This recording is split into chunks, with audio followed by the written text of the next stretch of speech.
Hello guys, welcome to my Assamese YouTube channel. আজি কেইটামান important জিকে লৈ এই ভিডিঅ'টোত আলোচনা কৰিম। এই সমূহ জিকে আসাম পুলিচৰ লগতে বিভিন্ন কম্পিটিটিভ এক্সামসমূহত অতি ইম্পৰ্টেণ্ট জিকে হ'ব। গতিকে ভিডিঅ'টো শেষলৈকে চাব। তো আহিছোঁ প্ৰথম কুৱেশ্যনলৈ। স্বাধীন ভাৰতৰ প্ৰথম ৰাষ্ট্ৰপতি কোন আছিল? স্বাধীন ভাৰতৰ প্ৰথম ৰাষ্ট্ৰপতি আছিলে, ইয়াৰ অপশ্যন কেইটা দিছে: Fakhruddin Ali Ahmed, doctor Rajendra Prasad, doctor S Radhakrishnan, Jawaharlal Nehru. ইয়াৰে অপশ্যন খটো ৰাইট হ'ব। ডক্টৰ ৰাজেন্দ্ৰ প্ৰসাদ আছিলে প্ৰথম ৰাষ্ট্ৰপতি ভাৰতৰ, মনত ৰাখিব। আহিছোঁ 2 নম্বৰ কুৱেশ্যন। ভাৰত ৰত্ন সন্মানেৰে বিভূষিত কৰা প্ৰথম বিদেশী লোকজনৰ নাম কি আছিল? ইয়াৰে অপশ্যন কেইটা দিছে: ক অপশ্যনটো খান আব্দুল গফ্ফৰ খান, খ অপশ্যনটো দিছে নেশ্যনেল মেণ্ডেলা, ক অপশ্যনটো দিছে মাদাৰ টেৰেজা, খ অপশ্যনটো ইয়াৰ ওপৰৰ এজনো নহয় বুলি কৈছে। ইয়াৰে অপশ্যন কটো ৰাইট হ'ব। খান আব্দুল গফ্ফৰ খান পাকিস্তানৰ ব্যক্তি আছিল যিয়ে ভাৰত ৰত্ন লাভ কৰিছিল। আহিছোঁ 3 নম্বৰ কুৱেশ্যন। ব্ৰাহ্ম সমাজৰ প্ৰতিষ্ঠাপক কোন আছিল? ইয়াৰে অপশ্যন কেইটা: দাদাভাই নৰজী, বাল গংগাধৰ তিলক, ৰাজা ৰামমোহন ৰায়, লালা ৰাজপথ ৰায়। ইয়াৰে অপশ্যন গটো ৰাইট হ'ব। ৰাজা ৰামমোহন ৰায় ব্ৰাহ্ম সমাজৰ প্ৰতিষ্ঠাপক আছিল। আহিছোঁ নেক্সট কুৱেশ্যনলৈ। মাউণ্ট এভাৰেষ্টত আৰোহণ কৰা প্ৰথমগৰাকী মহিলা কোন আছিল? ইয়াৰে অপশ্যন কেইটা দিয়া আছে: বাসন্তী পাল, পাক য়াংচুন, জুংকো টাৱে, ভিৰ্জিনিয়া ৱাৰ্ডে। ইয়াৰে অপশ্যন গটো ৰাইট হ'ব। গ অপশ্যনটো ৰাইট হ'ব। জুংকো টাৱে মাউণ্ট এভাৰেষ্ট আৰোহণ কৰা প্ৰথমগৰাকী মহিলা ব্যক্তি আছিল।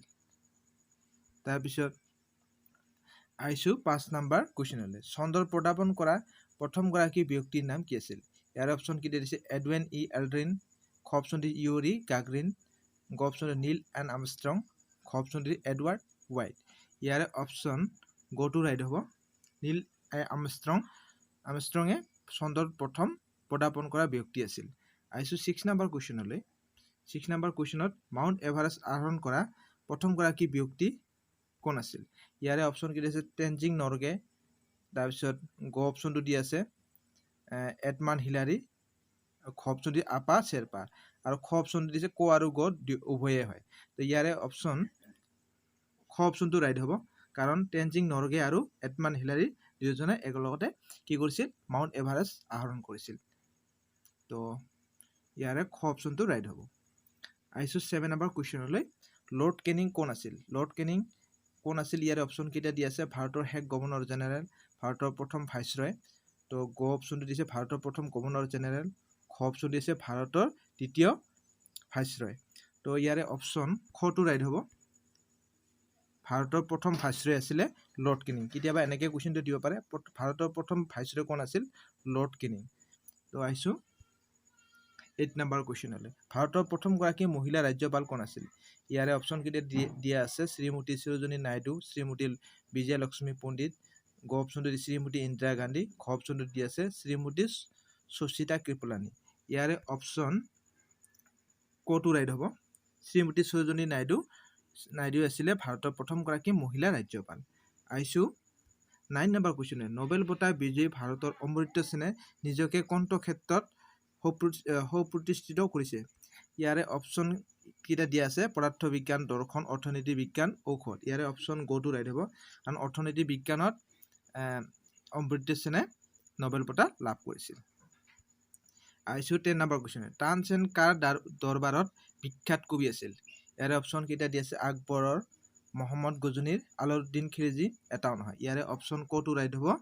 আকবৰৰ দৰবাৰত তানসেন বিখ্যাত কবি আছিলে। আহিছোঁ 11 নম্বৰ কুৱেশ্যনলৈ। বিশ্ববিখ্যাত সংগীতজ্ঞ ওস্তাদ বিছমিল্লা খান কোনবিধ বাদ্যযন্ত্ৰৰ লগত জড়িত? ইয়াৰে অপশ্যন কেইটা দিয়া আছে: সেতাৰ, চেহনাই, চন্তৰ, তবলা। ইয়াৰে খ অপশ্যনটো ৰাইট হ'ব। চেহনাই বাদক আছিল বিশ্ববিখ্যাত ওস্তাদ বিছমিল্লা খান। আহিছোঁ 12 নম্বৰ কুৱেশ্যনলৈ। শ্ৰী ৰাজা গোপালচাৰী কোন আছিল? ইয়াৰে অপশ্যন কেইটা দিয়া আছে: স্বাধীন ভাৰতৰ প্ৰথম গভৰ্ণৰ জেনেৰেল, ভাৰতৰ শেষ গভৰ্ণৰ জেনেৰেল, ক অপশ্যনটো দি আছে স্বাধীন ভাৰতৰ শেষ গভৰ্ণৰ জেনেৰেল, খ অপশ্যনটো দি আছে এটাও নহয়। ইয়াৰে অপশ্যন কটো ৰাইট হ'ব। স্বাধীন ভাৰতৰ প্ৰথম গভৰ্ণৰ জেনেৰেল আছিল।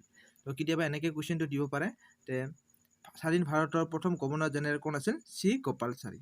শ্ৰী ৰাজা গোপালচাৰী, মনত ৰাখিব। আহিছোঁ আজিৰ লাষ্ট কুৱেশ্যনলৈ, অৰ্থাৎ 13 নম্বৰ কুৱেশ্যনলৈ। পণ্ডিত শিৱ কুমাৰ শৰ্মা তলৰ কোনবিধ বাদ্যযন্ত্ৰৰ বাবে ওস্তাদ আখ্যাপ্ৰাপ্ত ইয়াৰে অপশ্যন কেইটা দিয়া আছে তবলা সেতাৰ বাঁহী চন্তৰ ইয়াৰে অপশ্যন গটোৰ আহিব চন্তৰ অৰ্থাৎ চন্দ্ৰৰ বাদক আছিল পণ্ডিত শিৱ কুমাৰ শৰ্মা তো এইখিনি আছিল আজিৰ জিকেট তো যদি ভিডিঅ'টো ভাল লাগে তো লাইক কৰি দিব শ্বেয়াৰ কৰি দিব আৰু এনেকা ভিডিঅ' পাবলৈ আপোনালোকে প্লিজ ছাবস্ক্ৰাইব কৰি দিব আৰু ওপৰত থকা বেল আইকনটো প্ৰেছ কৰি দিব লাইক কৰি দিব আৰু শ্বেয়াৰ কৰি দিবলৈ নাপাহৰিব ভিডিঅ'টো ধন্যবাদ